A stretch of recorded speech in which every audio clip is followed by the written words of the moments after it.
पहली डोज लेने वालों को कोरोना वैक्सीनेशन का दूसरा डोज आज से दिया जाएगा। चिकित्सा मंत्री रघु शर्मा ने जानकारी देते हुए बताया कि सामाजिक न्याय एवं अधिकारिता और कृषि विभाग के कर्मचारियों को भी कोरोना का टीका लगाया जाएगा।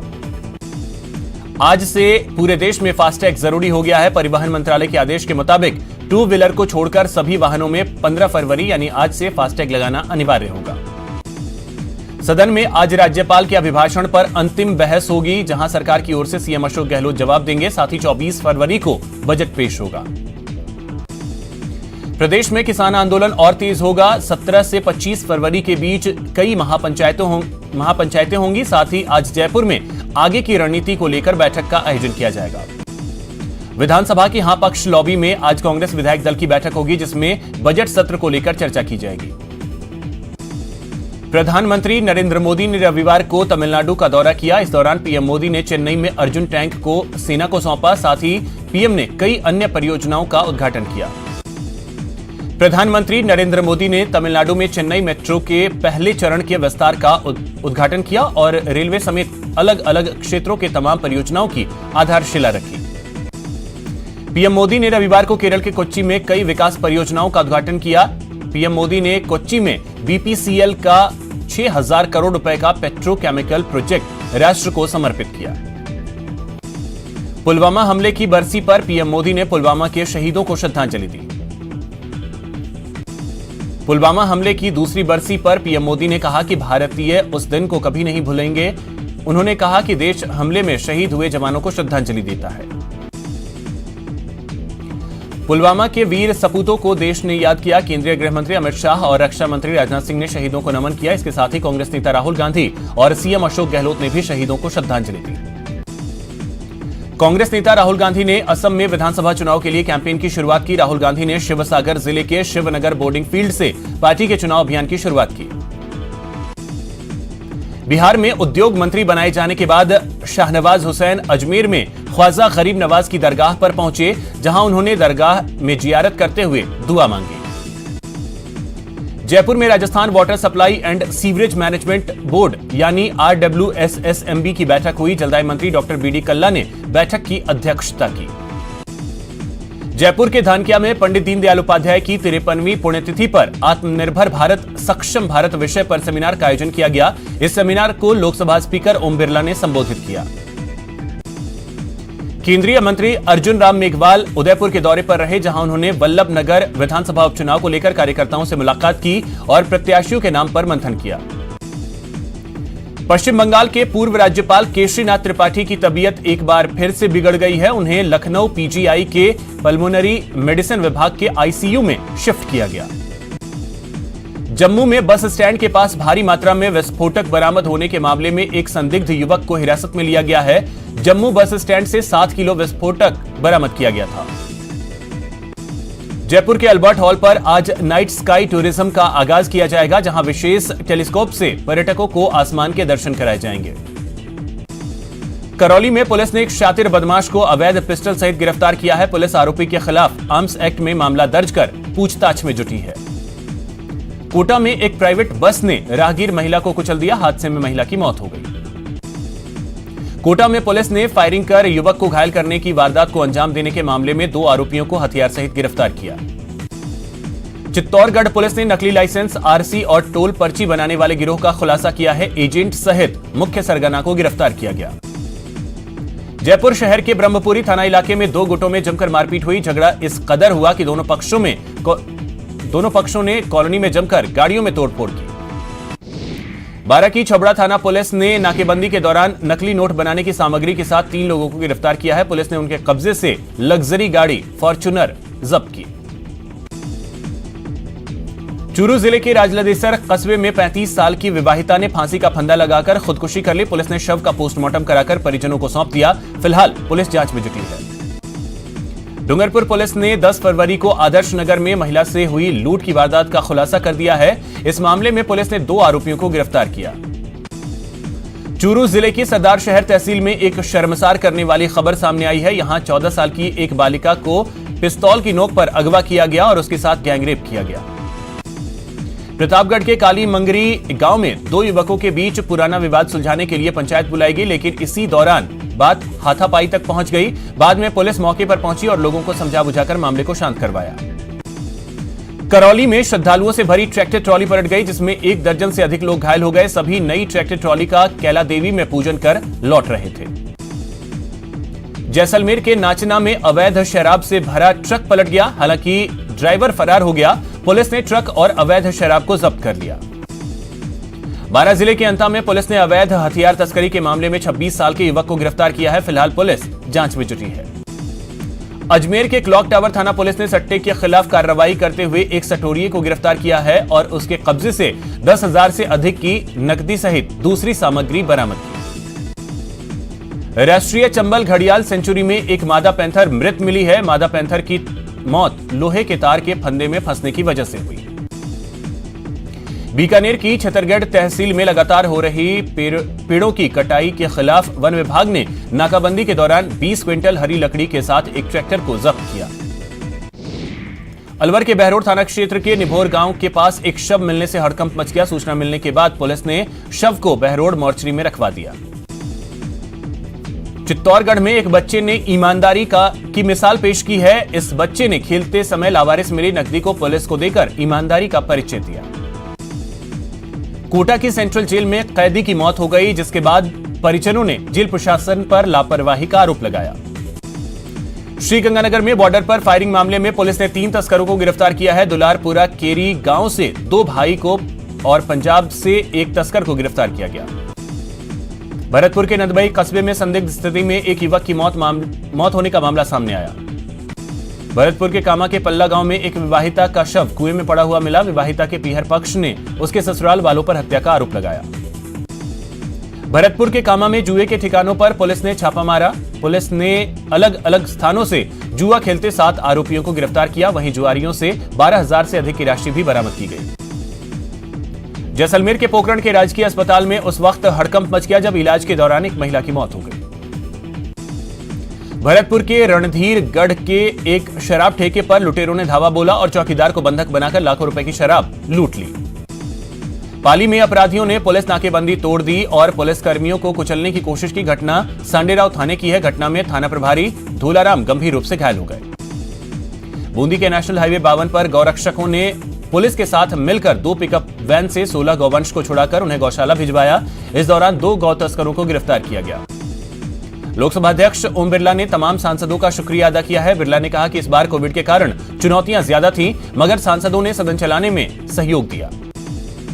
पंडित दीनदयाल उपाध्याय को श्रद्धासुमन अर्पित करने लोकसभा अध्यक्ष ओम बिरला जयपुर के धानकिया गांव पहुंचे। बिरला ने इस दौरान आत्मनिर्भर भारत से सशक्त भारत की विकास यात्रा पर प्रकाश डाला। CII राजस्थान गोल्फ टूर्नामेंट का रामबाग गोल्फ मैदान पर समापन हुआ। इस दौरान इस 2 दिवसीय टूर्नामेंट में विभिन्न व्यवसायी घरानों से जुड़े खिलाड़ियों ने हिस्सा लिया। सीकर में संयुक्त किसान मोर्चा के आह्वान पर पुलवामा में शहीद हुए जवानों को श्रद्धांजलि देने के लिए कैंडल मार्च निकाला गया। श्रीगंगानगर में रायसिंह नगर आबकारी कार्यालय में शराब ठेका लेने की ऑनलाइन प्रक्रिया शुरू कर दी गई है, जिसको लेकर 12 फरवरी से आवेदन शुरू हो चुके हैं। कोटा में श्री गोपाल कृष्ण गौ सेवा समिति ने पुलवामा हमले में शहीद हुए जवानों को श्रद्धांजलि दी। भरतपुर स्थापना दिवस के मौके पर युवाओं ने कुम्हेर गेट चौराहे से शौर्य रैली निकाली और सूरजमल स्मारक पर दीपदान किया। अयोध्या में श्री राम मंदिर के निर्माण के लिए बूंदी जिले में अब तक 1 करोड़ 91 लाख राशि निधि में जमा हो चुकी है। बूंदी में जैत सागर झील बचाओ अभियान के तहत मानव श्रृंखला कार्यक्रम का आयोजन किया गया। इस दौरान बूंदी वासियों ने झील को बचाने की शपथ ली। भरतपुर के पीपला गांव में राष्ट्रीय लोकदल और कांग्रेस की ओर से एक विशाल किसान महापंचायत का आयोजन किया गया। कोटा में पुलवामा आतंकी हमले में शहीद 45 जवानों के लिए श्रद्धांजलि सभा का आयोजन किया गया। बूंदी के केशोराय पाटन इलाके में नीलगाय का आतंक है। नीलगायों के झुंड किसानों की फसल को तबाह कर रहे हैं। किसानों ने प्रशासन से इसकी शिकायत की। कोटा के उम्मेद सिंह स्टेडियम में चल रही 7A साइड फुटबॉल प्रतियोगिता का समापन हो गया। पुलवामा हमले की बरसी पर दौसा के बांदीकुई में शहीद वीर जवानों को याद किया गया और कैंडल जलाई गई। कोटा में पिछले दिनों लगातार हुई लूट, फायरिंग और हत्या की 3 बड़ी वारदातों से शहर के कई इलाकों में दहशत का माहौल है। जयपुर में कैबिनेट एम्पावर्ड कमेटी की सचिवालय में महत्वपूर्ण बैठक हुई। इस बैठक में जहां एक और जयपुर विकास प्राधिकरण के लिए 2,500 करोड़ से अधिक के राजस्व के दरवाजे खोल दिए गए। करौली में पुलवामा हमले में शहीद सैनिकों की याद में टीम जीवन रक्षक की ओर से रक्तदान शिविर का आयोजन किया गया। आबकारी विभाग की पॉलिसी में बदलाव के साथ ही कोटा में आवेदन की प्रक्रिया शुरू हो गई है। कोटा में 248 जबकि कोटा जोन में कुल 772 शराब की दुकानें हैं, जिनको इस बार नीलामी के माध्यम से आवंटित किया जाएगा। झालावाड़ में वैलेंटाइन डे के विरोध में रैली निकाली गई। भगत सिंह फाउंडेशन के कार्यकर्ताओं ने शहर के निर्भय सिंह सर्किल पर पुलवामा हमले के शहीदों को श्रद्धांजलि दी। 2 दिवसीय प्रवास पर उदयपुर पहुंचे केंद्रीय मंत्री अर्जुन राम मेघवाल ने डबोक के 163 में पार्टी कार्यकर्ताओं की बैठक ली। धौलपुर में राजपूत छात्रावास पर राजपूत समाज के प्रतिभावान विद्यार्थी और समाज सेवियों का सम्मान समारोह का आयोजन किया गया। भरतपुर के किला स्थित शहीद स्मारक पर विभिन्न संगठनों ने पुलवामा में शहीद हुए वीर सैनिकों को याद किया और पुष्प अर्पित कर शहीदों को नमन किया। दौसा के वार्ड नंबर 47 में एक निजी मकान में मोबाइल टावर लगाने का आसपास के लोगों ने विरोध किया और मोहल्ले के लोग एकत्रित होकर काम रुकवाने के लिए पहुंच गए। बीजेपी में पंचायत चुनाव, राज्य चुनाव और नगर परिषद उपसभापति चुनाव को लेकर छींटाकशी का दौर लगातार जारी है। सोशल मीडिया पर पार्टी कार्यकर्ता और पदाधिकारी एक दूसरे पर गद्दार होने और पार्टी को बेचने का आरोप लगा रहे हैं। अजमेर जिला क्रिकेट संघ की ओर से अंडर 19 टीम के सिलेक्शन को लेकर प्रशिक्षण शिविर का आयोजन किया गया, जिसमें जिले के 250 खिलाड़ियों ने हिस्सा लिया। कोटा में जाबाज शहीद जवान हेमराज मीणा को शहीद स्मारक पर विभिन्न संगठनों के लोगों ने नम आंखों से श्रद्धांजलि दी। शाइन इंडिया फाउंडेशन की टीम ने कोटा संभाग के अलग अलग इलाकों में जाकर पिछले 2 दिनों में 6 लोगों के नेत्रदान करवाकर मिसाल कायम की है। श्रीगंगानगर में 14 फरवरी को पुलवामा हमले की दूसरी बरसी पर विभिन्न संगठनों ने शहीद हुए वीर जवानों की याद में कैंडल मार्च निकाला। सवाई माधोपुर के गंगापुर सिटी के फव्वारा चौक पर पुलवामा में शहीद हुए वीरों को एक बार फिर उन्हें याद किया गया। जयपुर में जलदाय मंत्री डॉक्टर बीडी कल्ला ने कहा कि प्रदेश में पेयजल परियोजनाओं के कार्यों में गुणवत्ता से कोई समझौता नहीं किया जाएगा। भरतपुर में लुधवाई टोल प्लाजा पर ग्रामीणों ने टोल मुक्त हो ग्रामीण क्षेत्र को लेकर प्रदर्शन किया। केंद्र के कृषि कानूनों के खिलाफ हो रहे प्रदर्शन से प्रदेश के विभिन्न स्टेट हाईवे पर बने करीब 2 दर्जन टोल पर भी इसका असर देखने को मिला है। चूरू में किसानों के समर्थन और कृषि कानूनों के विरोध में कांग्रेस ने ऊंट रैली का आयोजन किया। यह रैली शहर के इंद्रमणि पार्क से कलेक्ट्रेट तक निकाली गई। सीकर जिला मुख्यालय पर विकास मंच की ओर से पुलवामा में शहीद हुए जवानों को श्रद्धांजलि देने के लिए रक्तदान शिविर का आयोजन किया गया। चूरू के ब्रह्मा कुमारी ईश्वरीय आश्रम में हुए स्नेह मिलन कार्यक्रम में सेवा की जानकारी दी गई। सीकर जिला मुख्यालय पर माहेश्वरी युवा मंच द्वारा सेवा संकल्प के तहत जरूरतमंद और असहाय लोगों के लिए राशन वितरण कार्यक्रम का आयोजन किया गया। सीकर जिला मुख्यालय स्थित सैनिक विश्राम गृह में भगत सिंह यूथ ब्रिगेड की ओर से पुलवामा में शहीद हुए सैनिकों की याद में रक्तदान शिविर का आयोजन किया गया। जोधपुर में प्रदेश के नवनिर्वाचित मानवाधिकार आयोग के अध्यक्ष पूर्व जस्टिस गोपाल कृष्ण व्यास का सम्मान किया गया। बूंदी में नामदेव छिपा समाज ने बसंत उत्सव की कड़ी में आयोजित किए गए वार्षिक उत्सव का आगाज खेलकूद प्रतियोगिता से किया। सीकर जिला मुख्यालय स्थित कृषि उपज मंडी में 23 फरवरी को आयोजित होने वाली किसान महापंचायत को लेकर जाट बोर्डिंग हाउस में संयुक्त किसान मोर्चा की ओर से प्रेस कॉन्फ्रेंस का आयोजन किया गया। सीकर में राष्ट्रीय राजपूत करणी सेना के 3 मार्च को होने वाले स्थापना दिवस कार्यक्रम को लेकर करणी सेना की ओर से पत्रकार वार्ता का आयोजन किया गया। जोधपुर के युवाओं ने पुलवामा के शहीद दिवस के मौके पर 40 वीर सैनिकों को श्रद्धांजलि देकर उनके बलिदान को याद किया। धौलपुर जिले में पुलवामा आतंकी हमले में शहीद हुए वीरों को श्रद्धांजलि दी गई और श्रद्धांजलि सभा का आयोजन किया गया। सीकर जिला मुख्यालय स्थित भाजपा कार्यालय में बीजेपी कार्यकर्ताओं के लिए 1 दिवसीय प्रशिक्षण कार्यशाला का आयोजन किया गया। कोटा में सड़क सुरक्षा माह के अंतर्गत किशोर सागर तालाब पर ड्राइंग प्रतियोगिता का आयोजन किया गया। बीते 24 घंटे में देश भर में कोरोना के 12,194 नए केस सामने आए हैं, जिसके बाद कोरोना मरीजों का आंकड़ा 1,09,04,000 को पार कर गया। वहीं बीते 24 घंटे में देश भर में कोरोना की वजह से 92 लोगों की मौत हुई है, जिसके बाद मौत का आंकड़ा 1,55,642 हो गया। बीते 24 घंटे में 11,106 कोरोना मरीज रिकवर हुए हैं। इसके साथ ही रिकवर हुए मरीजों की संख्या 1,06,11,000 को पार कर गई। कोटा में स्कूल खुलने के साथ ही नई दुविधाएं भी सामने आने लगी हैं। अब लगातार स्कूली छात्र भी कोरोना पॉजिटिव पाए जा रहे हैं। हालांकि स्कूलों में कोरोना गाइडलाइन का पूरी तरीके से पालन करवाया जा रहा है। न्यूजीलैंड के सबसे बड़े शहर में 3 दिन के लिए लॉकडाउन लगाया जा रहा है। सरकार ने यह फैसला शहर में नया केस कोरोना का आने के बाद लिया है। चेन्नई टेस्ट के दूसरे दिन का खेल खत्म होने तक भारत ने दूसरी पारी में 1 विकेट के नुकसान पर 54 रन बना लिए हैं। रोहित शर्मा 25 और चेतेश्वर पुजारा 7 रन बनाकर नाबाद हैं। भारत की लीड 249 रनों की हो गई है। रविवार को दिन में 15 विकेट गिरे। इसमें से भारत के 4 विकेट पहली पारी के और 1 विकेट दूसरी पारी के हैं।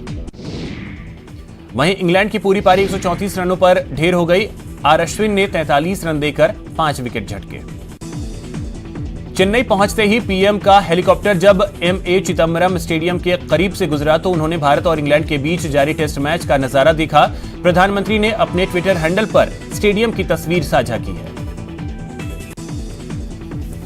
यहां रुकेंगे एक छोटे से ब्रेक के लिए।